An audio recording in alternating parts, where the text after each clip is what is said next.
In what is apparently a highly unusual arrangement, merchants in the arcade were required by the city-owned Lexington Market to hire one particular firm, Baltimore Contractors Incorporated, to build their stalls inside the new market, or were required, if they chose to hire some other contractor, to pay a fee to Baltimore Contractors Incorporated. Many say this made construction here much more expensive than it otherwise would have been if they'd been able to hire their own contractor.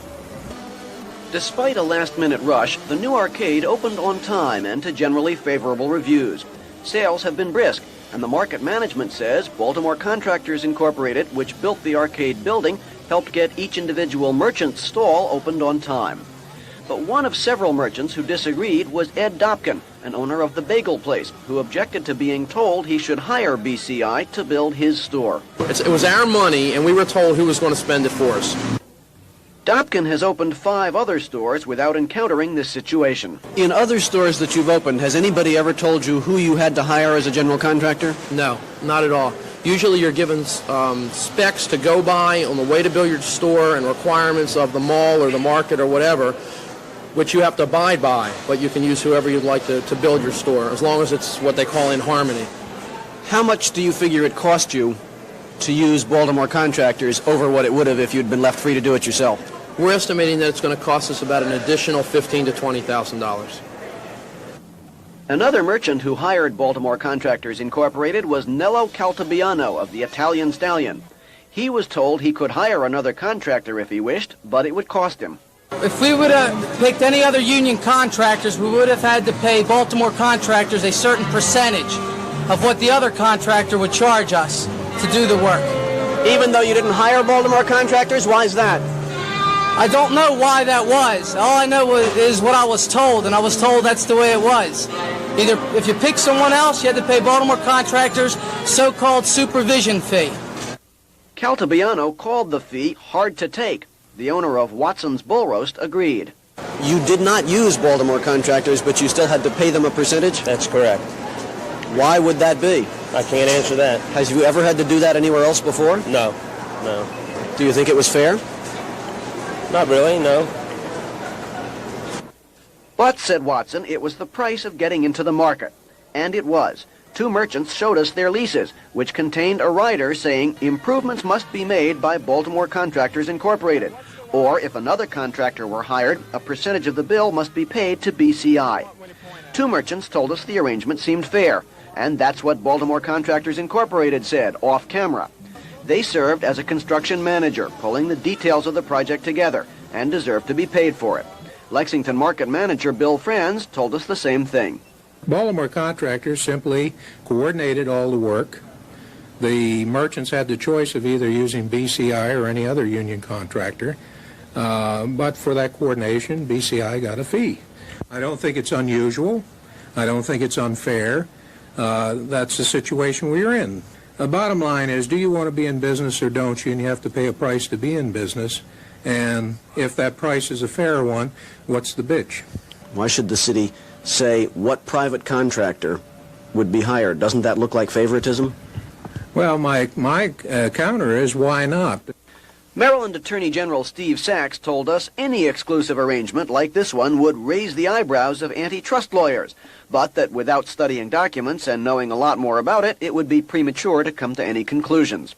Baltimore Finance Director Charles Benton, who okayed the contract for the city, did not return our phone calls today to explain why such a contract was made with Baltimore Contractors Incorporated, owned by Victor Frankel. Some merchants who objected to the arrangement generally praised BCI's work, but the bagel place's Eddie Dobkin said the deal turned his stomach. It's never happened to us before, and I'll never let it happen to us again. I'm Andy Barth, News Scene 2.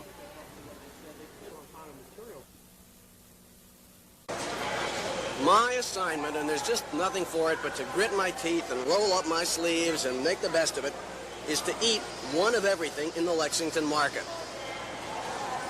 Now, all this is to tell you about the rebuilding and birthday celebration coming up on October 23rd. It's kind of a whole new start for Baltimore's 200-year-old first festival.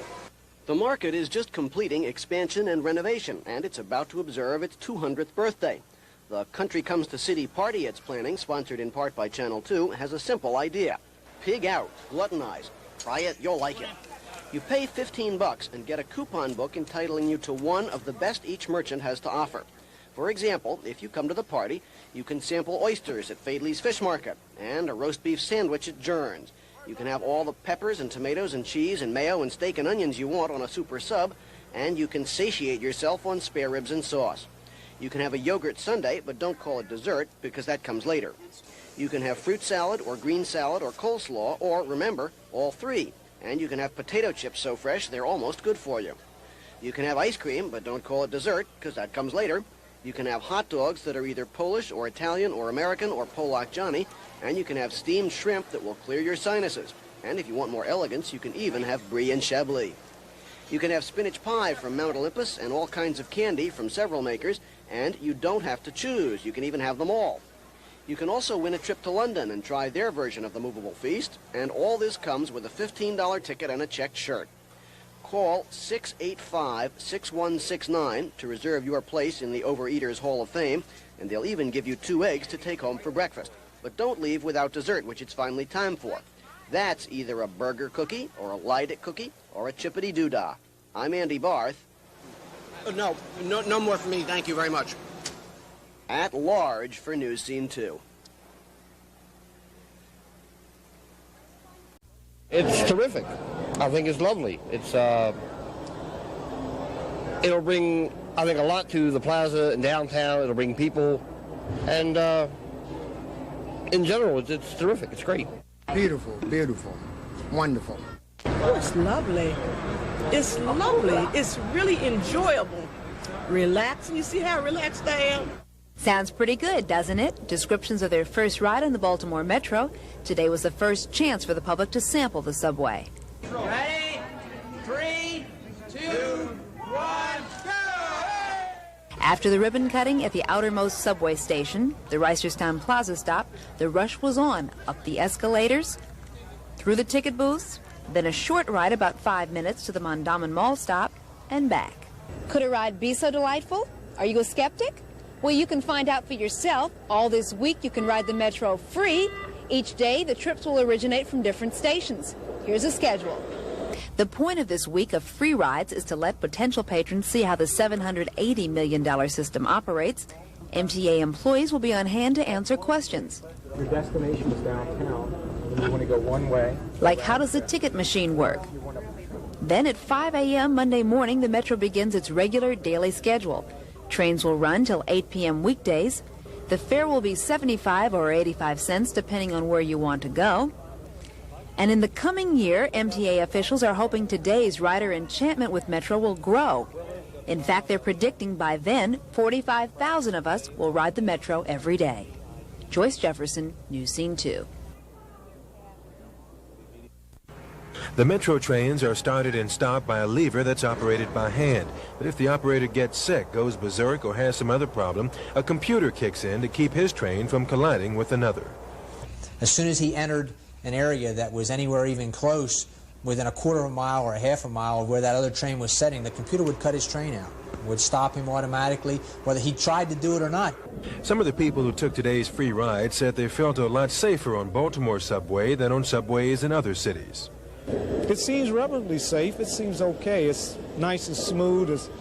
It's not like I rode in Philadelphia, and theirs is kind of, it's more like a joyride, more like a, amusement ride. I rode on the system in New York, and I think compared to that, this one is a lot smoother. The Baltimore Metro also has safeguards against crime. TV cameras in the waiting areas show uniformed police in each station just what's going on. Police will also be riding the trains. Baltimore officials figure the subway here will be as safe as the subway in Washington.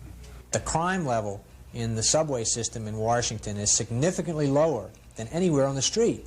And in fact, there have been many instances in Washington where criminal activity has occurred on the street and the perpetrator has been caught because he went into the subway. And the subway stations are large and well lighted with few places for muggers to hide. Kevin Brown, News Scene 2.